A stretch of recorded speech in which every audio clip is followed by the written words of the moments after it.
Hey guys, FilthyRobot here, continuing our game with Arumba, talking about Civilization 5, trying to impart some knowledge this way and get them hooked on the game if we can. So that's the plan. Okay, we got some experience for taking a shot, and that's actually something we're talking about. Cities by default can attack in Civ 5, Yes. They can't in Civ 6. And it makes such a difference because you're going to see how powerful the AI being able to attack with cities is in this game because it makes it extremely difficult to do anything. So I would move both the Spearman and the Worker 2 tiles to the east. And here's what's going on. I think in the Worker ought to be able to move through that. Yeah. Okay. So the city-state can see 1 tile out of its borders, or if you're on a hill, 2 tiles out because you're more visible on a hill. So the city-state can no longer see our Spearman there. But if we were standing where the Shoshone unit is, the Pathfinder, the city-state would be able to see our Spearman. Okay. And if we were standing 1 tile north of the northeast of the Shoshone warrior, he'd still be able to see our unit because the borders give sight like that, right? So you're saying if we were here, he'd even be able to see us because we're on a hill. Yeah, yeah. So this position we're in right now, as long as the borders don't expand, we're invisible to the city-state, which means when the city-state builds a worker and then moves to improve the horses again, we can just steal it yet again. Okay. Because it won't know we're waiting there lurking. So we're going to fortify and just kind of wait and pay attention. Yeah, it is the cost of a unit, which is unfortunate, but this is... Workers are not, they had their cost decreased in the mod, so they're not super exorbitantly expensive. But getting some workers early game that we don't have to hard build ourselves, that we can steal, is huge for our economy. Okay. All right, and so city-states can attack, all cities can attack. It's that's a big difference. Yep. Okay, and something we just seen, which is a little bit annoying, is there's a barbarian over there, which means that we're going to want to bring the scouts south because we're going to need an escort unit for that worker because the fact that Barb has showed up where it has means there's a camp in that fog over there, and we don't want to walk this worker straight into a camp. So okay, we can meet up with them in 6 turns. So I figure probably something like that looks good. I'd at least move to this hill 2 tiles southwest. I like that. Okay. Yeah. And between turns there we grew some pop, but we didn't lock it. We missed the pop up. So you would prefer to do this one, I would guess. Yes. Yep. Again, same reasoning. We're going to want a 3 or 4 pop settlers when we can. Okay, and how is it different in Civ 5 when it comes to like science and culture? Do we get science and culture from each population? No culture from citizens. No.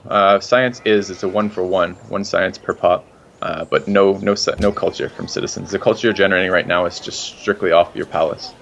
Okay, so we do want that monument to come out as quick as possible here. Yeah, it would triple our culture. Wow. Okay, but we're not going to get 4 more production. Oh, that's unfortunate. Maybe if we had actually kept working... Nah, no. If we had that tile earlier, we could have maybe gotten it a little bit better. I don't remember when we grew, because we got the pop rune is where we got this pop. That's when it did. I think we grew once naturally, and then we got the pop from the goodie hut that was right there, and we just never locked it. Yep. When you get a population unit from a goodie hut, does he work that turn? That's a really interesting question. No, because it's not... the reason it works as it does anyways, why it does production and gold but not food, is based on the way the turn order processes. And I'm pretty sure in the middle of the turn, if you grab a rune, you're past the stage where the production stuff is applied, or any of that's applied. Okay, so this is different, right? We discovered in Civ 6 that barbarians do not block working tiles, but this red is indicating that we can't work this. Yes, and you see how it automatically moved your guy away? And it will be annoying. We'll have to reset tiles at some point later. But this is fine for now. That's the next optimal yield here. I don't think I'd go down to the silk, even though there is food on it. I don't want to give up that much production for it. So. What about buying a food tile? Buying the cows? Yeah, we could do that. We grow there next turn, though. So. But are we really... If you want to buy a tile... What we need to think about here is, in the very early game, having a couple tiles to work for growth is really important until we get to a certain population point. When we get to a certain population point, we don't need to work food in Civ 5 and building settlers because A, the food is not one to... A, there's a lost hammers essentially just working food while building settlers, and B, we're not going to lose population when we complete settlers. So we want to rush to a...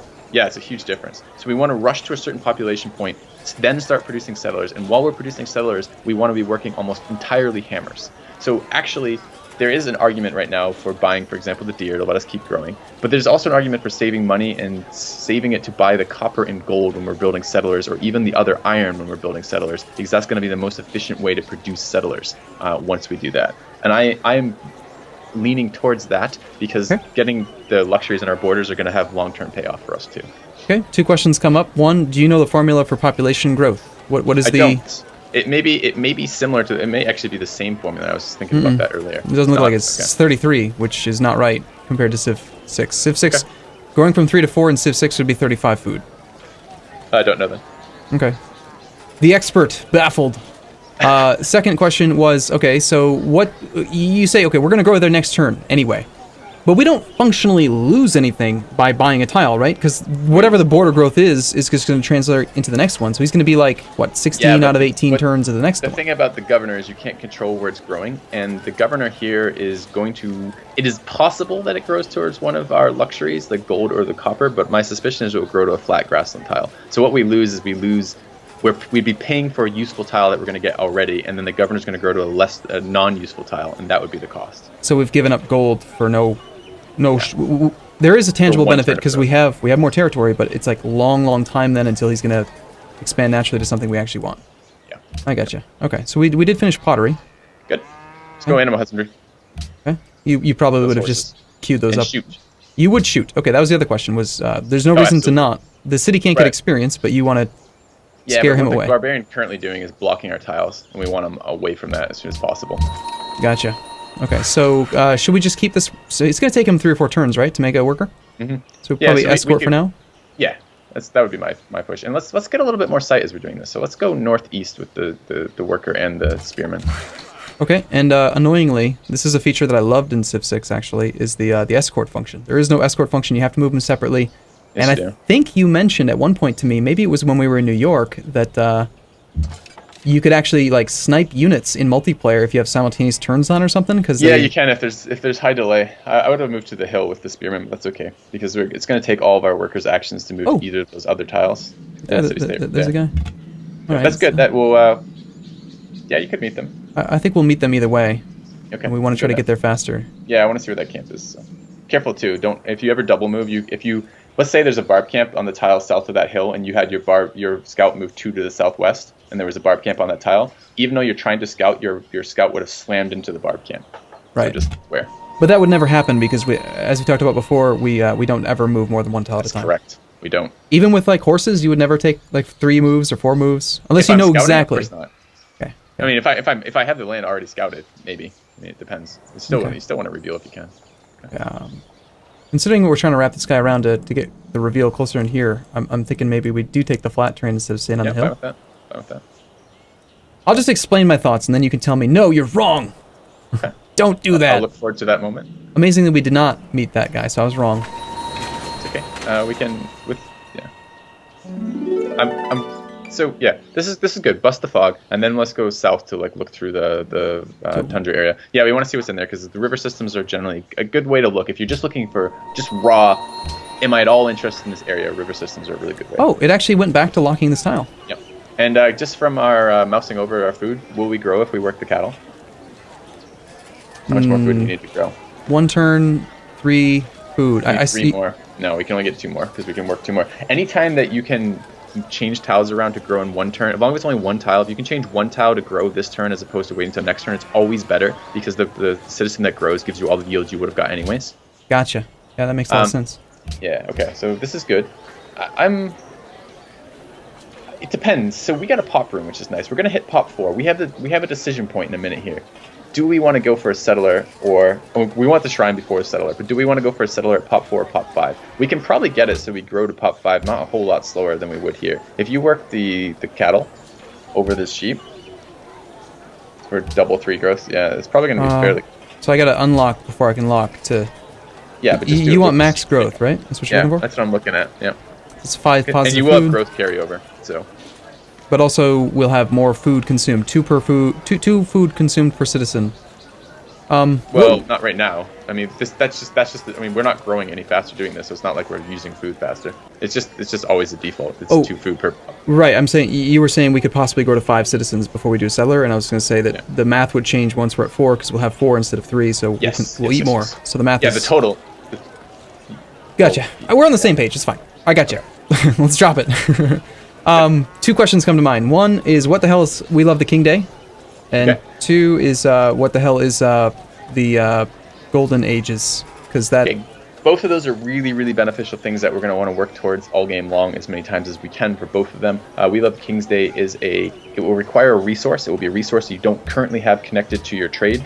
This would be a luxury resource. And when you do get a We Love the King's Day, when you trigger that by acquiring that resource for your empire, you'll get a growth boost, and it's a percentage growth boost. And I believe there's 2 types of growth boosts you can get in this game. There's a excess food growth boost, and there's a total food growth boost. And the total food one is much better because it's clearly taken before you. It's the bonus is applied before it is reduced by the amount of food you're consuming. But the We Love the King's Day is going to be really good ways to grow cities, especially our capital. We're going to want to trigger that as much as we can. Golden Ages are a similar style thing in the sense that when you accumulate enough happiness, and there's other ways to do it too. A lot of wonders do Golden Age, a lot of social policies. You will trigger Golden Age. Golden Age is production. I believe it's 20% production. I believe it's 20% culture increase for the duration of the Golden Age. Each Golden Age takes consecutively more Golden Age points to trigger. And if you trigger one through like using a wonder, it still ups the cost of your next one from natural golden ages. So you'll hear me refer to as natural golden ages and regular golden ages, and that's what we're talking about. So which ones you get from happiness versus wonders. If I remember correctly, in vanilla, didn't vanilla golden ages give you more gold too? Oh yeah, sorry, and +1 gold on every tile that has a gold already. Okay, so that's not changed in this mod pack or anything. That's just you forgot. Yep. Okay. I just noticed something, and I want to see if I'm being smart or stupid here. 5 turns, -1 hammer. So what if, since we are growing automatically here, what if we did, instead of, say, 1 food, we went and did, not that, say we dropped the 2 food, we'd still grow. No, now it takes 6 turns to grow. Oh, have I messed the math up? And plus, I want to get to. I don't care about the shrine timing. I don't really care 1 turn on that. What I care about is this: if we're gonna go to 5 pop to build settlers, we want to get as quickly as we can to 5 pop. When we get a little bit closer to 5 pop, when we have like the difference between 2 or 3 turns from 5 pop, we can min max those last couple hammers around that timing for sure. Shoot, I was just trying to get the shrine out in 5 turns. So I was being stupid. Darn it. We probably will anyways, because we're gonna grow in that city. So. Okay, so maybe we reveal this with the spearman and have this guy bust the fog. Find the camp first. With the scout, yeah, because we need to figure out where we're pathing. Go to the hill. Yeah. Okay, there's the camp. And we don't have to. I mean, you can still steal with the scout. So bring the scout 1 tile. No, go to the city-state one, because the hand axe is a All right, it's a slinger. In Civ 5, the basic AI. No, it's more like a crossbow than a slinger. It has that. It's that same style. You're right. It can only attack adjacent, as opposed to range, but it is a much stronger unit than a slinger is. These archers are the closest to a slinger equivalent in terms of like just relative strength. They're very weak, very fragile. The hand axe is nasty. If you end your turn next to that camp, sometimes the barb will leave the camp to attack you, but the barb would not be able to move over and attack you with this. But if you adjacent to it, it will. And we don't want our scout taking damage here because we want the scout to be full, because we're going to bring him to where the spearman was to steal more workers. Is the idea. So. Okay, so religious one. Do you like religious? No. Okay. You're dead. They're one of the weaker ones. Yeah, dead to us indeed. Okay, so should we try to kill this? No, again, same thing. Nothing's changed, right? Why kill the camp? Yeah. So we just want to escort past it. So onto the deer with both units is fine. All right, let's just see. Looks like the fastest path that would take us right through the camp, which doesn't actually work. We're going to get zona controlled there. Would it be faster to go down this way then? Yeah. Yep. Okay. Cool. All right. All right. Yeah, I mean, I guess we had a decision point too, whether we could have done Shrine or Worker, but since our Worker's so we have good timing on this Worker coming back, I think we'll be okay with that. It would be nice to get a second Worker out. We're growing, awesome. And we need all the food to hit the next pop. Last.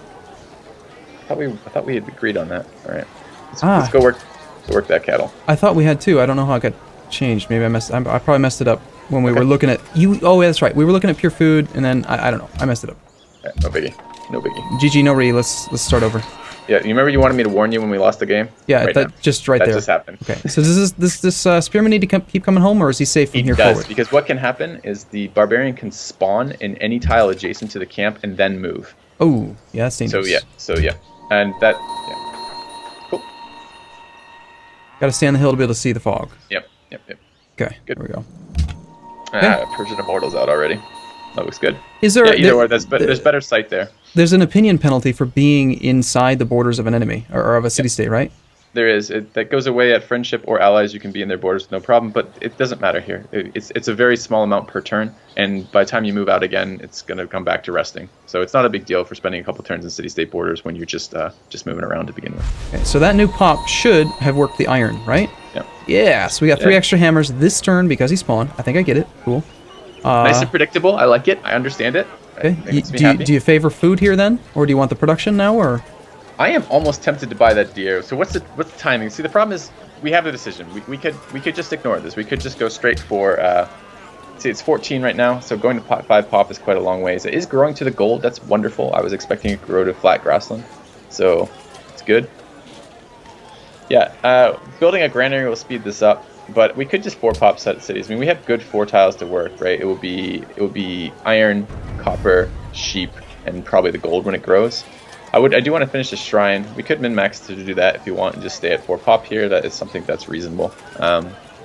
However, okay. 5 pop is the greedier play. It's more efficient for settlers. We're going to want to build 3 settlers. We could still get either another worker out or a granary in the time it would take us to grow to 5 pop. So if we're going to do that, we should probably buy the deer. And since it's growing to the gold already, I'm more comfortable with that than I was before. Although we could be super greedy and save up and buy that iron. So we have options. Faster growth with the deer. Alternative granary will give us 2 food if we build it. And it will also give us 1 food on that bison, which is mod specific. So we will get 3 food from completing the granary, which per turn, which might make that a little bit faster. And the food isn't useless when we're building settlers. It's just not converted at a 1-to-1. Why is this one 2? It says 3 production, but now it's saying there's 2 on the tile, but it says... It's not in our borders. It's just something to do with that. If it was inside our borders, you get extra? Why? No, it's just Iron Hill is R3 because it's +1 value. The hill is 2 base value, and it's +1 for having iron on it. I don't know why it's displaying as 2. If we bought that, it would display as 3. Okay. So just to rehash the options here in a way that I want to make sure I understand, because you talked through that all. You just did 20 minutes of strategy in 16 seconds in your head. So you were saying we could theoretically unlock all tiles. Remind me to lock them again. Sure. We could buy the copper, work the 2 hammers. We could work these two, and the these 2 hammers on it too. So work pure hammers, and then the 4th hammer would go over there if we actually had that tile purchased, and then we'd be starving though. Well, when you build settlers, you can't starve. Oh, okay. So we could. Nice. So we're actually getting an extra 4 food that way too. Effectively, by not starving, you're getting 4 phantom food.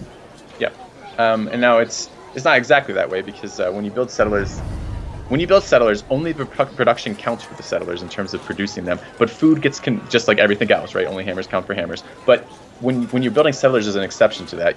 Your food is converted into hammers.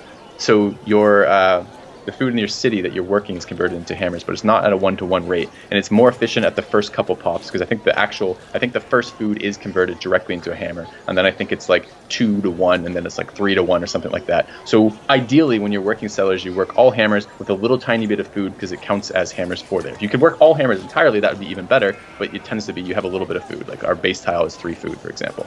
So it's not exactly that we're getting all the food saved, but the food is less valuable in building settlers than it is any other time in the game.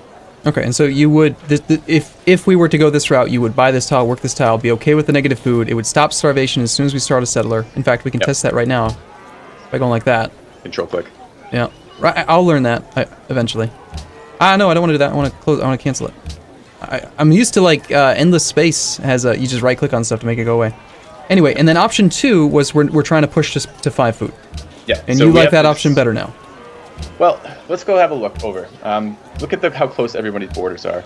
Darius probably isn't coming much closer to us right away. You got to think the AI is going to come for luxuries. So those gems, those silk to the north, those are going to be high priority expands for the AI. And I really don't want them being that close. It would be nice to get a blocker city in, particularly over by that silk on that hill, on that river system is quite nice still.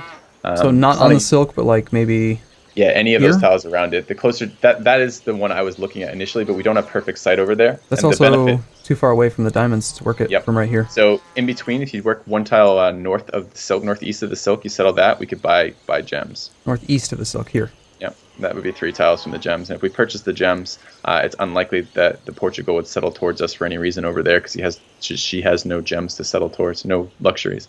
Now Darius over here he will at some point pick up this sugar if we leave it. So over by the scout, sugar's a resource too. Okay. A little bit to the east. So yeah. How do you feel? How do you feel in Civ 5 versus Civ 6 about number of cities to shoot for versus how close do you place them? Do you still do the same thing as you do in Civ 6, where you want to prioritize having fewer really good cities, or do you city spam? just so happens that we basically need to cut the part here, and next turn we trigger our first social policy. And when we trigger our first social policy, we have a whole new set of discussions to talk about, because how wide we go, how many cities we're going to go, is going to be dependent on the social strategy that we're choosing, the social policy strategy we're choosing. Okay, and bam, right there at 20 minutes. Let's go ahead then. Well, it's not quite 20 minutes because of the difference. That's weird. How on earth did my timer get 15 seconds off from the OBS timing? Weird. Anyway, we'll be back. We got to take a break here then. You're right. So we'll be back tomorrow. See you guys soon.